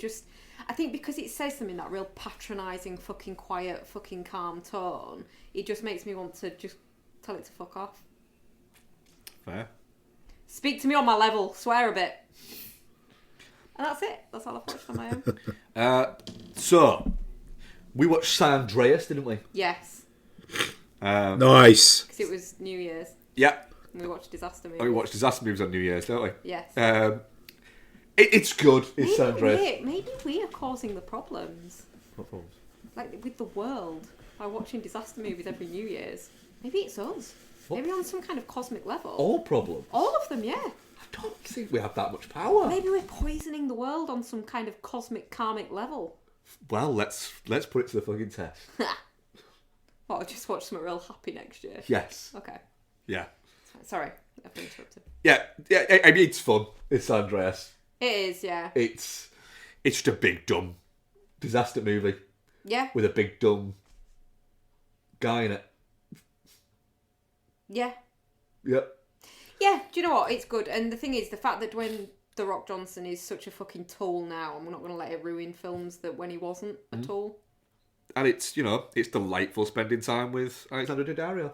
And a giant eyes. Yep. Eyes, that's what I was going for. Yep. Yeah.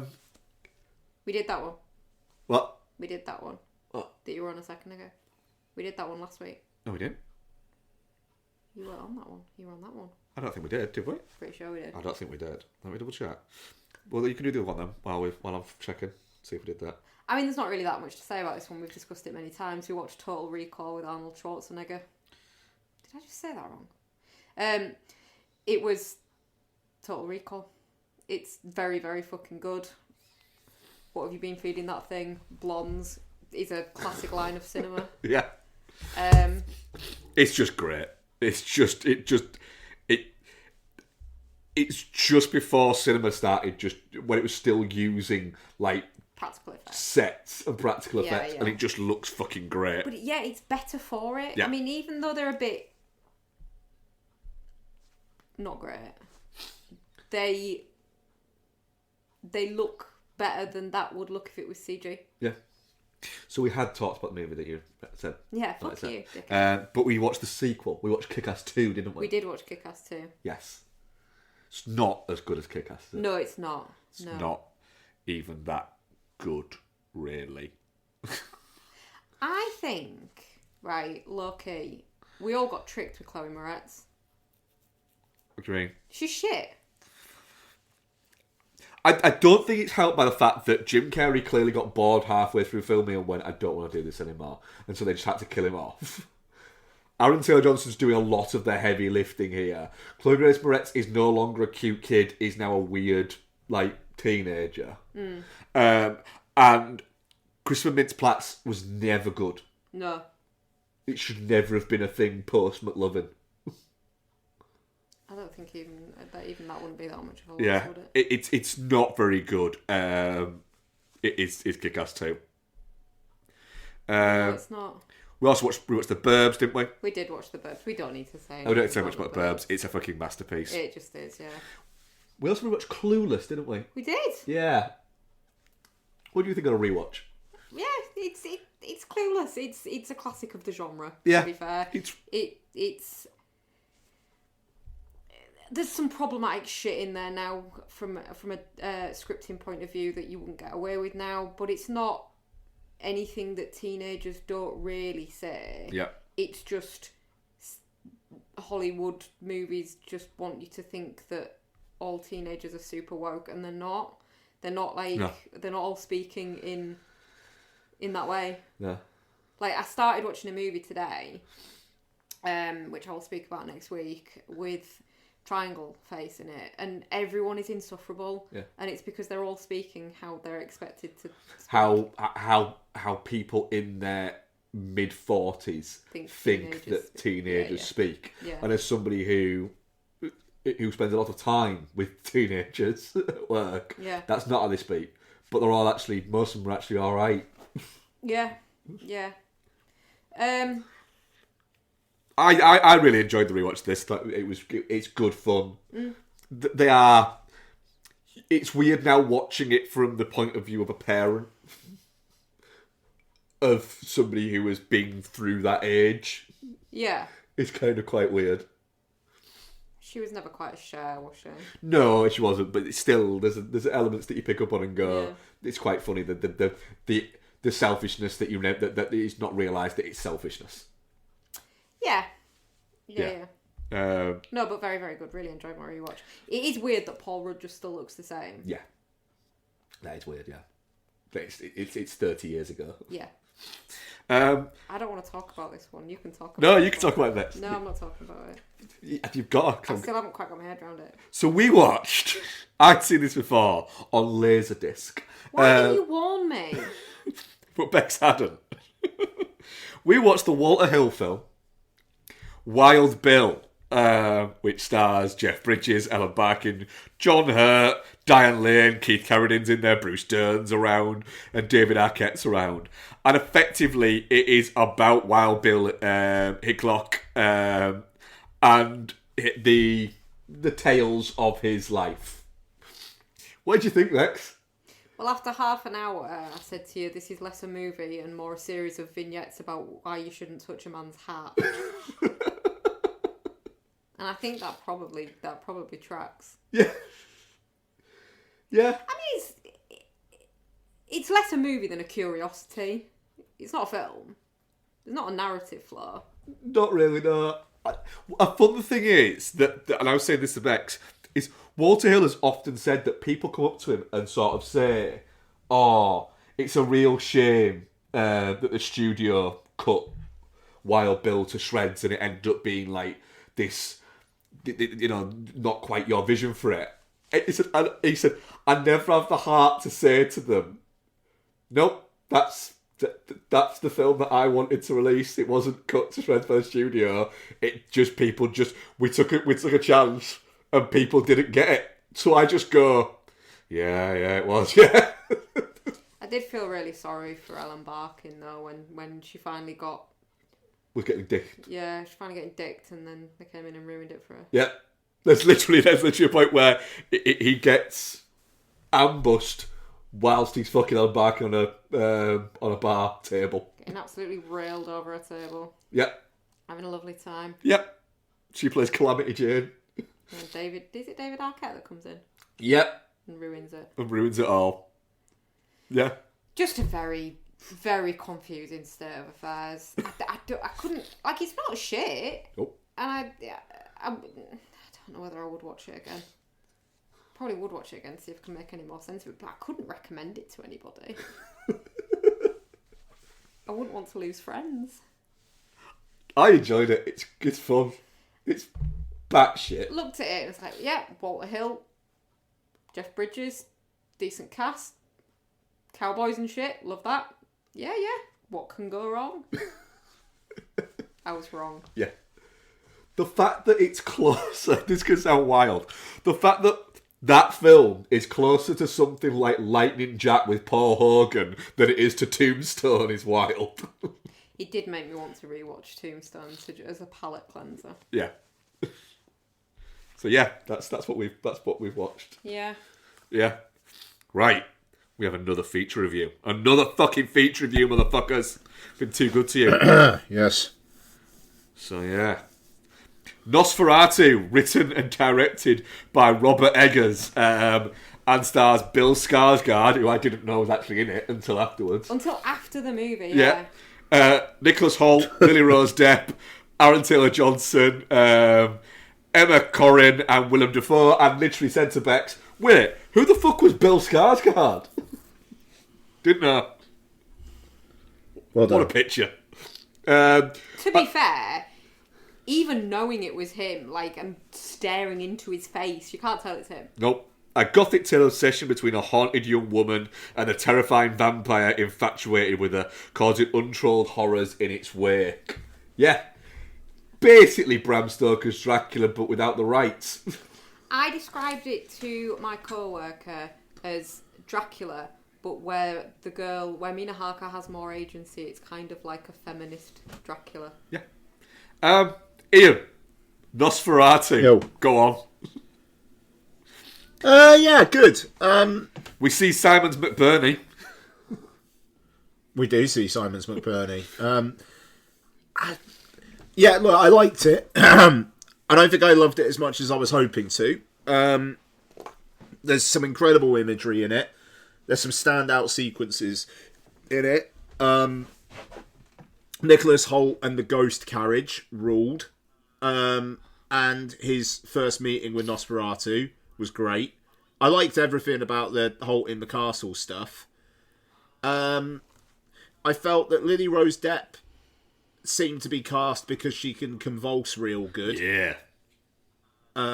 Which may be enough. But I didn't really get I never really got the sense that, like, she was, like, truly in danger of actually succumbing to Nosferatu, to be honest. Even when she's confronting Holt about, like, oh, he said you were going to sell me for blah, blah, blah. That kind of just feels like it's a couple of minutes and it's done. But isn't that kind of the point, though? Like, she has experienced him. She knows him. She knows that he's not going to do anything to her because he wants her. So she's not in danger, really, is she? No. Like, she's enthralled. No, to him. but I didn't get her being enthralled to him, to be honest. Oh, okay. All that much. So yeah, that kind of hurt it for me. I also thought Aaron Taylor-Johnson was doing a little bit. He knows what Wi-Fi is.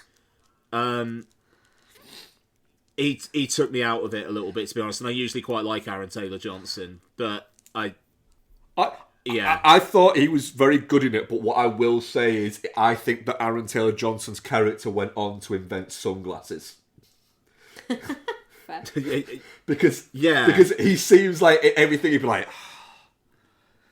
there's something that had really set this outfit off that had made me look banging. That'd take me up a fucking level. And then literally after it, that he didn't die. They left that and he goes like, whoa, I wasn't dead, and then went off and went, got an idea. I'm gonna call them sunglasses. Nice. I also enjoyed Nosferatu chugging blood. Yeah. Like the glurpy noises. I said to you, didn't I? Like, I'm not normally one to notice like the technical stuff in films, but the soundscape in this is amazing. Like the crunchy horse hooves, like it's really like yeah. Sorry, I got really overexcited then for a second. No, absolutely. It gets you in the zone. Yeah. Does this film? It really, really does. It's very evocative. But yeah, at the end, I think I was a bit. It's like 15 minutes too long. There's a couple of bits in it that just kind of took me out the whole piece. But overall, I really liked it. I was expecting it to be 5-star banger. Second watch, I might be a little kinder to it. I'm intrigued to see what you guys think. Bex. So first thing, I agree that it is too long. It just is. They could have trimmed some fat off this. I think if we could all say how much too long it is as well. I think it's 15 minutes too long. Yeah. I actually disagree on the Lily Rose Depp thing. I think she was my main concern going into this, and I think she does a really good job doing what she's supposed to be doing. Aaron Taylor Johnson, not the best performance that I've seen from him. The one that really bothered me, and the one that I thought was fucking awful, was Emma Corrin. I thought she was horrific in this. Ralph Ineson, Simon McBurney, really, really good. Willem Dafoe's Van Helsing, really good. He's just found his weird little niche now, hasn't he? Yeah. And I love that for him. Yeah, suitably creepy. I really, really enjoyed it, actually. Good. I agree, it's too long. I think whenever you're doing anything like this, you're always going to get a mixture of cast that seem to fit the time setting and that don't. There. But on paper, like, Emma Corrin should. She's in the fucking Crown. She's good at playing posh people. I didn't think she was in it enough for me to notice that she wasn't very good. She just felt really hammy and over the top. But I still maintain Nicholas Hoult might be quietly one of the most underrated actors of his generation. Yeah, he's really good in that. He gets the fear element of it all over quite well. Little step, yeah. She convulses a lot, and it's weird, and it's creepy. She's good at it, though. And she's good at it. Yeah. Yeah. I saw an interview with her. Didn't realise that she's like properly like French accent, isn't she? Yeah, yeah. Yeah. So yeah, that was. Does that raise her in your estimation? No. No? No. Because she looks too American. She's got... American face. No. She's got a face that feels like it's 3 different faces put together. Yeah, fair. And it doesn't... And like they haven't all quite lined up. So it's odd. It's the forehead. Like the eyes and the bottom of the face are from the same face. But the forehead and the cheekbones are from a different face. There's a bit of a Lisa Bonet, Zoe Kravitz situation going on with her and her mother as well. Like Vanessa Paradis, very, very, very pretty in her day. Yeah. Lily Rose Depp, like a just not quite as good copy, and you've got the same thing with. The other bit that I kept on going was my brain couldn't differentiate between the fact that was her hair and she wasn't wearing a hat all the time. Because my brain kept going, why is she still wearing that hat? Wait, no, that's her hair. And then later on it'd go, she's wearing that hat again. And for some reason, my brain couldn't get it out that wasn't a hat. That it was her actual hair. Yeah. Fucking Skarsgård's great. Yeah. As Orlok. Just a prick. I like the fact that you've got Count Dracula who's supposed to be charming and he woos you in with that. Whereas Orlok's just a knobhead. From the get-go. He just bullies the living shit out of Holt. And he slurps his food. Yeah. I like the fact that he just fucking just grabs people and just fucking munches on their chest as well. Yeah. Yeah. Yeah, no bullshit neck action here. No. Just right through the No, this isn't fucking seductory. This is pure get to the heart of the matter. Literally. Yep. Eggers is just really good at what he does. He's just a guy who is in the fucking zone, knows what he's doing. You get the feeling like he has everything mapped out in his head. And all he has to do is go, I need to work out how to get it here. And luckily he has the skill set to get it from his head to on screen. Yeah. I am keen to rewatch this, not in a cinema. I think this will be better at home. Possibly, yeah. Yeah. Especially given the people a few seats down from us. Oh, yeah. Yeah. We managed to get people who clearly didn't really know what they were going to watch, didn't they? And anytime, like, anything vaguely sort of sexual happened, and it's a vampire movie, they started giggling. Yeah. And it was a bit like, seriously? But even without that, I think watched in a more like enclosed setting in the dark would be the vibe for this. Yeah, it's gonna have a good Atmos track. I really liked it. Yeah, it's not quite 5-star banger because I do agree that it's not perfect. It's too long. Aaron Taylor Johnson's character is clearly inventing sunglasses throughout it. The sunglasses that Dracula wears in the Dracula movie? No, fucking literally. Like Ray-Bans. He left when I need to change my fucking name. Now I've moved somewhere warm, and he's gone. I don't know what to call myself. I've got it, Ray-Band, and then there you fucking go. And then he invented sunglasses. Can I just ask a follow-up question on that? What? Do you think they're called Ray-Bans? No, they're called Ray-Bans. Oh, okay. But he's not called Ray-Bans, is he? He's called Ray-Bans. Well, I would have thought they were called Ray-Ban and they are his sunglasses, so they are Ray-Bans. No. Okay. I've seen inside this man's thoughts. Okay. Yeah. That's what happened. Yeah. Yeah. Yeah, that's a sequel. Eggers is going to do it. Fair. Yeah. After he's done Labyrinth 2. Wild. What? Oh gosh, yeah. Eggers apparently is interested in doing a Labyrinth 2. Is anyone interested in Labyrinth 2? Me!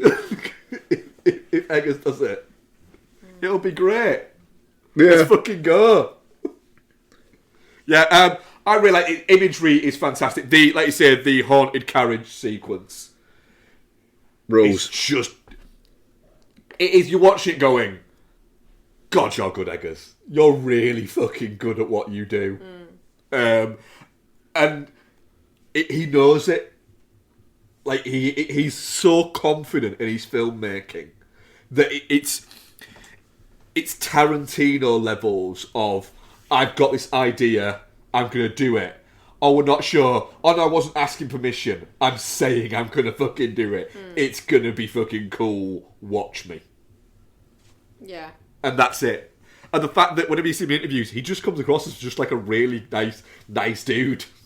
Fair. Who just loves movies. Oh, that's good. Yeah. Emphatically definitely not shit. But I can see why people have felt a little bit, ooh, it's not quite what I thought it was going to be. How? Because it's too long. It's too long. Because it's too long and it sags a little bit. Yeah. Yeah. But I really liked it. Yep, definitely not shit. Yeah, definitely not shit for me. Our audience poll. Definitely not shit 60%, touching cloth 20%, and shit 20%. Fair. We do have a couple of questions, guys. Okay. Ethan Bartz asks us, what other horror icons should get their own rom-com?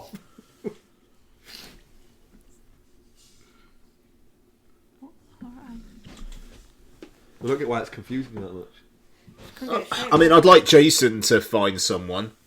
Yeah. That was what I thought, Poor actually. fucker. Jason.